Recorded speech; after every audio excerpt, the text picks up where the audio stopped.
Hello students, स्वागत है आपका मेरे यूट्यूब चैनल पे। आज हम लेके आए हैं प्रोनाउन का दूसरा पार्ट। प्रोनाउन के पहले पार्ट में हमने पर्सनल प्रोनाउन का डिस्कस किया था, पॉजेसिव प्रोनाउन का डिस्कस किया था। उसके बाद में हमने रिफ्लेक्सिव और एम्फेटिक प्रोनाउन के बारे में डिस्कस किया था।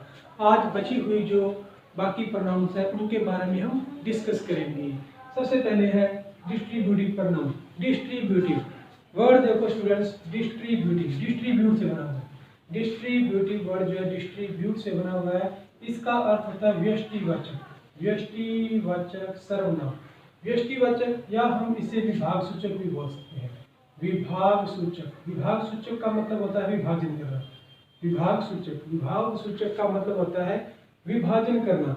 अब डिस्ट्रीब्यूटिव प्रोनाउन के अंतर्गत, डिस्ट्रीब्यूटिव प्रोनाउन के अंतर्गत हमारी कौन कौन सी प्रोनाउंस आती हैं? Either, neither, each, either, neither, each. ये जो प्रोनाउंस हैं ये डिस्ट्रीब्यूटिव प्रोनाउंस हैं। मैंने आपको पिछली वीडियो में बताया था, पिछली वीडियो में हमने जिक्र किया था कि प्रोनाउन वर्ड जो है वो अपने साथ नाउन कैरी नहीं करते। अगर मान लो ईदर, नीदर, ईच, इनके साथ कोई नाउन लगी रहती है, इनके साथ अगर कोई नाउन आ जाए, इनके साथ अगर कोई नाउन आ जाए तो वो फिर एडजेक्टिव रहेगी, वो प्रोनाउन नहीं होगी। क्यों? क्योंकि प्रोनाउन वर्ड जो है अपने साथ नाउन कैरी नहीं करते हैं। इनका अगर हम एग्जांपल देखें तो ज़्यादातर ये जो वर्ड्स हैं, इधर, इधर का मीन होता है दोनों में से, इधर का मीन होता है 1 आउट ऑफ 2, दोनों में से एक। नीदर, नीदर का अर्थ होता है दोनों में से कोई नहीं, नन। नीदर का मतलब होता है नन, दोनों में से कोई नहीं, आउट ऑफ 2, दोनों में से कोई नहीं। और ईच, ईच का मतलब होता है प्रति एक, प्रत्येक, जिसका मतलब होता है प्रत्येक। ईच का मतलब होता है प्रत्येक। तो इनके साथ जब स्टूडेंट सेंटेंस आएगा, जब सेंटेंस होगा तो इनके साथ यूजली ऑफ लगा होगा, इनके साथ यूजली ऑफ लगा होगा। और उसके बाद में प्लूरल नाउन होगी, उसके बाद में प्लूरल नाउन होगी। जब ऑफ लग जाए, of is a preposition, then plural noun होगी, देन प्लूरल नाउन होगी। तो ये जो वर्ड्स हैं क्या कंसीडर किए जाएंगे? ये जो वर्ड्स हैं ये प्रोनाउंस कंसीडर किए जाएंगे। अगर बीच में ऑफ न हो, अगर बीच में ऑफ न हो तो इनके साथ सिंगुलर नाउन आएगी। अगर बीच में ऑफ न हो तो इनके साथ सिंगुलर नाउन नहीं आएगी, तब वो एडजेक्टिव कंसीडर किए जाएंगे। Then we shall move to the second.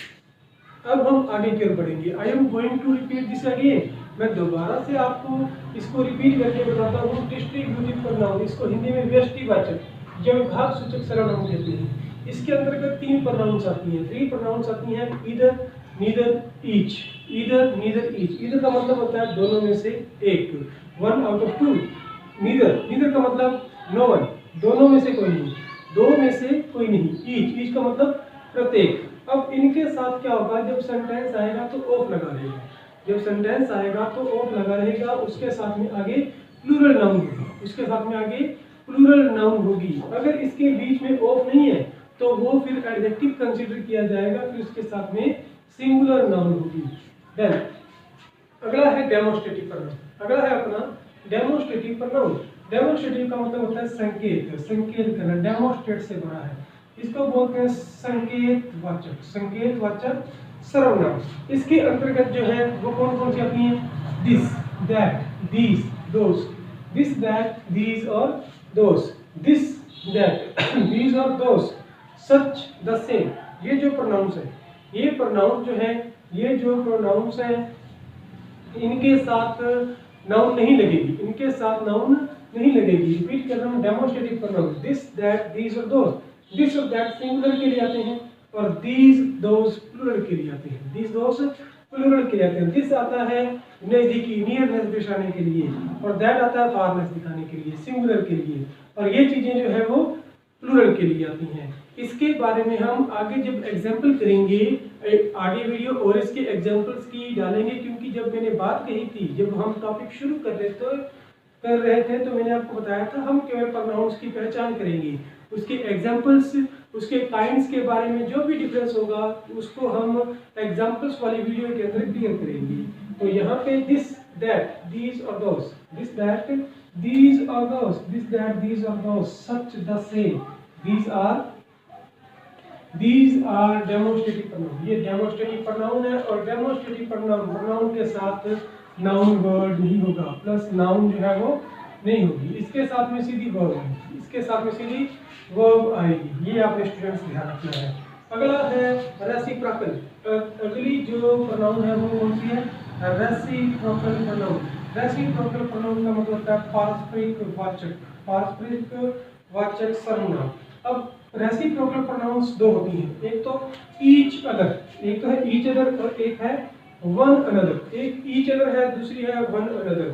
Each other का मतलब है जब टू पर्सन्स की बात हो रही हो, जब टू पर्सन्स की बात हो रही है उनके बीच में, उनके मध्य जो भी काम होता है वो ईच अदर के अंतर्गत आता है। जैसे दे लव, दे बोथ लव ईच अदर, दोनों एक दूसरे को, दोनों एक दूसरे के लिए, ये भी एक दूसरे के लिए,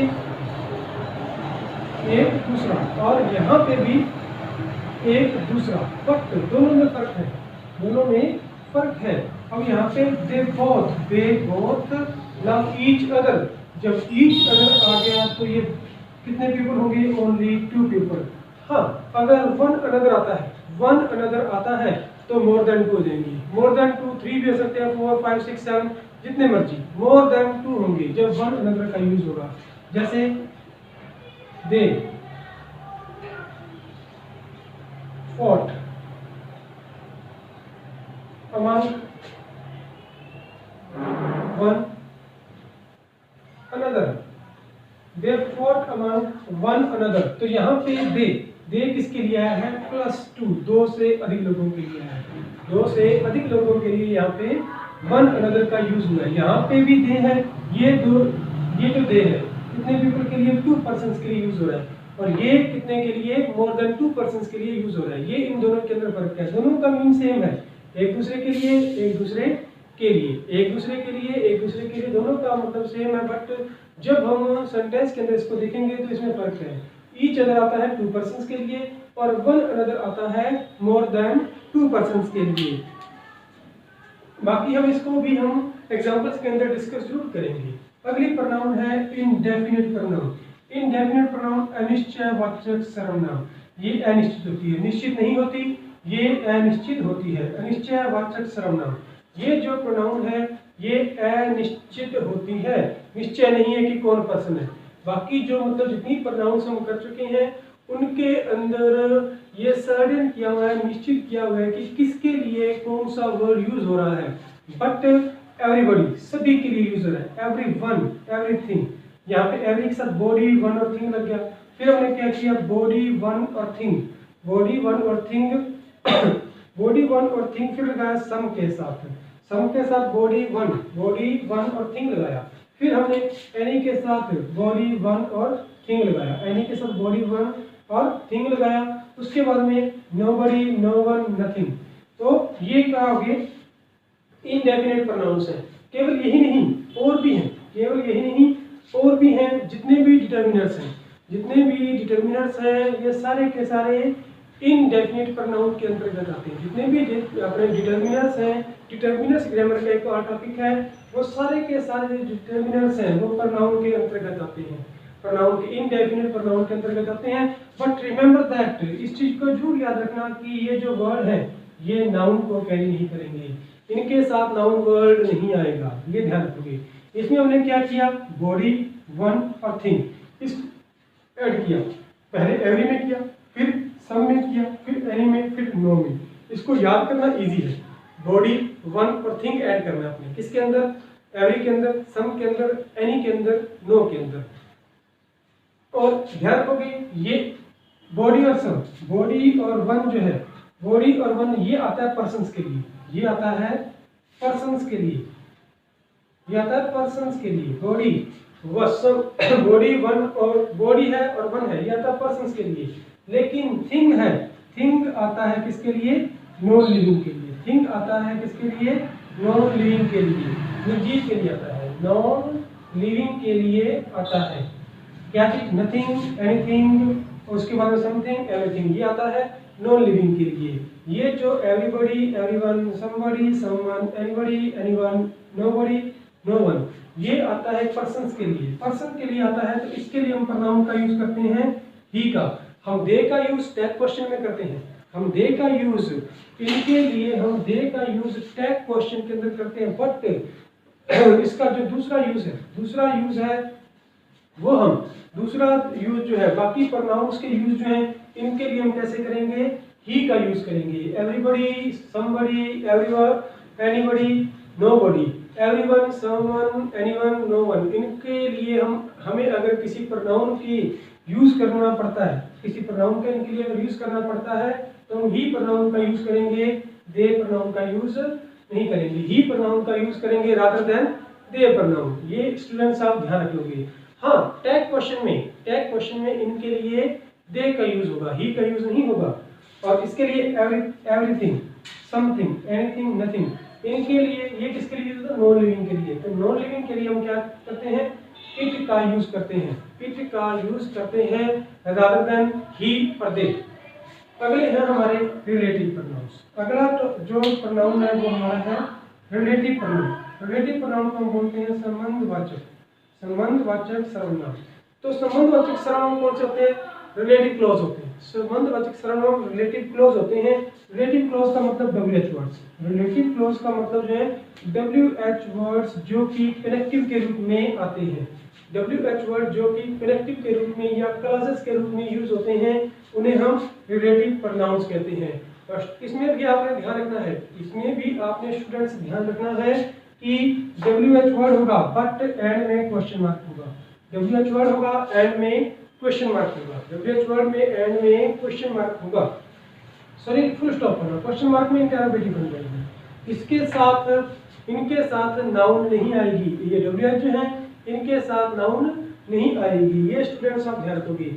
ये बिगिनिंग में हो सकता है, ये बिगिनिंग में हो सकता है, एंड में फुल स्टॉप।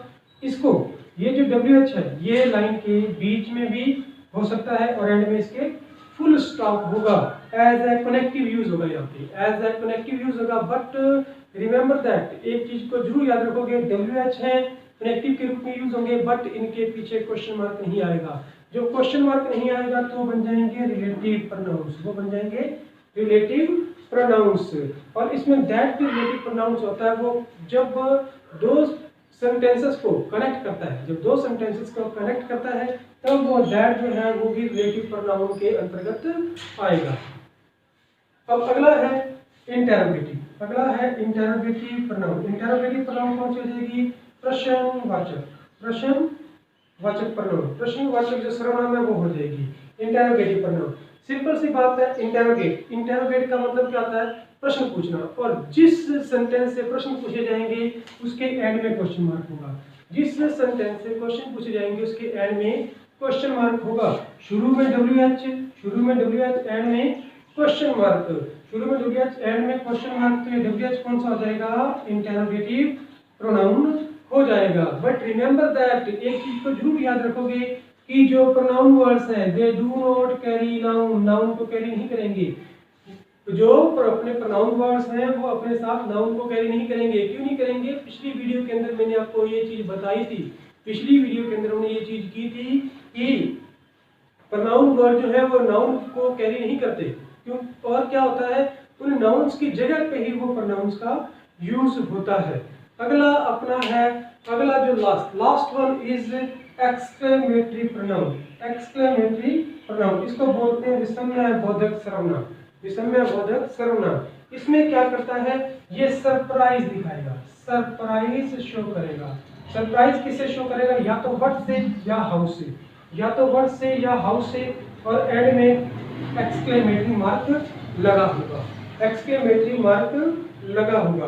ये अपने कंप्लीट प्रोनाउंस हैं जितने भी हैं। प्रोनाउंस कौन सा वर्ड कौन सा प्रोनाउन होता है, कौन सा वर्ड कौन सा प्रोनाउन का पार्ट है, वो चीजें हमने इसके अंदर 2 वीडियोस के अंदर डिस्कस की हैं। पहली वीडियोस के अंदर 4 प्रोनाउन की थी, ठीक है, और उसके बाद में हमने इस वीडियो के अंदर बची हुई जो 7 प्रोनाउंस हैं, 7 प्रोनाउंस हैं वो डिस्कस की। डिस्ट्रीब्यूटिव प्रोनाउन जो डिस्ट्रीब्यूट करती है, ईदर, नीदर, ईच, इनके साथ प्रोनाउन वर्ड्स के साथ बार बार मैं रिपीट कर रहा हूँ नाउन वर्ड नहीं आएगा।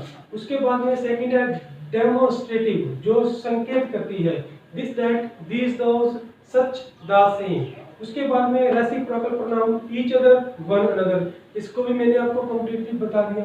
फिर इंडेफिनिट प्रोनाउन कौन सी होगी, जिनके साथ बॉडी वन और थिंग लग जाता है, वो क्या हो जाएंगे, अपने इंडेफिनिट प्रोनाउन हो जाएंगे। और जितने भी डिटर्मिनर्स हैं, both, same, all, few, little, बहुत सारे अपने इंडेफिनिट प्रोनाउंस हैं, वो हम आगे डिस्कस करेंगे। फिर रिलेटिव प्रोनाउन क्या होते हैं, जो रिलेशन एस्टैब्लिश करते हैं, जो सेंटेंस के बीच में रिलेशन एस्टैब्लिश करने वाला वर्ड होगा वो रिलेटिव प्रोनाउन होगा। ज्यादातर WH वर्ड होते हैं जिनके एंड में फुल स्टॉप होता है। WH है जिसके एंड में क्वेश्चन मार्क है, वो इंटरोगेटिव प्रोनाउन होगा। अगर फुल स्टॉप है तो वो रिलेटिव प्रोनाउन होगा। WH का स्टूडेंट्स आप ध्यान रखोगे, WH है अगर वो कनेक्टिव के रूप में आ रहा है तो पीछे फुल स्टॉप होगा, रिलेटिव प्रोनाउन का पार्ट होगा वो। अगर क्वेश्चन मार्क आ रहा है तो वो इंटरोगेटिव प्रोनाउन होगा। उसके बाद में अगर एक्सक्लेमेटरी मार्क आ रहा है तो वो एक्सक्लेमेटरी प्रोनाउन होगा। That's all, thank you.